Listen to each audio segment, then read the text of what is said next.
Greater ఎన్నికల్లో ప్రచారంపై focus చేసింది TDP. అభ్యర్థులతో party కార్యాలయంలో ప్రత్యేకంగా సమావేశం నిర్వహించారు. ప్రభుత్వ ప్రజా వ్యతిరేక నిర్ణయాలను జనంలోకి తీసుకువెళ్లాలని నిర్ణయించారు. టీడీపీ మేనిఫెస్టోలోని విషయాలను జనాల్లోకి స్పష్టంగా తీసుకువెళ్లాలని డిసైడ్ అయ్యారు నేతలు.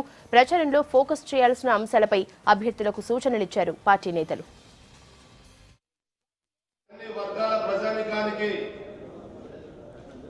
రాజకీయాలలో ప్రభుత్వ పరిపాలనలో భాగస్వామ్యం కల్పించాలని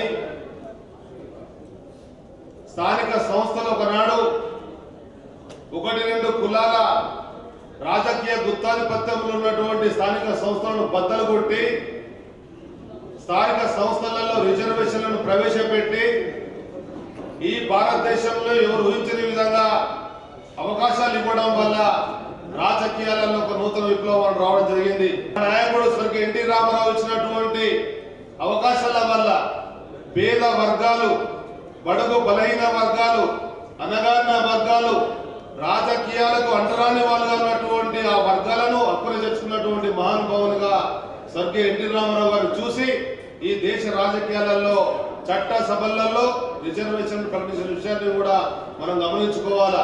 తర్వాత చంద్రబాబు నాయుడు గారు ముఖ్యమంత్రి అయిన తర్వాత హైదరాబాద్ గతంలో నిజాం పాలనలో కేవలం అభివృద్ధి జరిగితే తిరిగి మళ్ళీ అభివృద్ధి జరిగినటువంటి పరిస్థితి.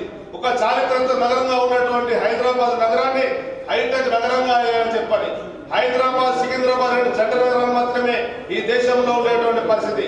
కానీ జంట నగరాలకు 3వ నగరం సైబరాబాద్ నగరాన్ని నిర్మించినటువంటి పార్టీ తెలుగుదేశం పార్టీ. చంద్రబాబు చెప్పడం చేస్తున్నా.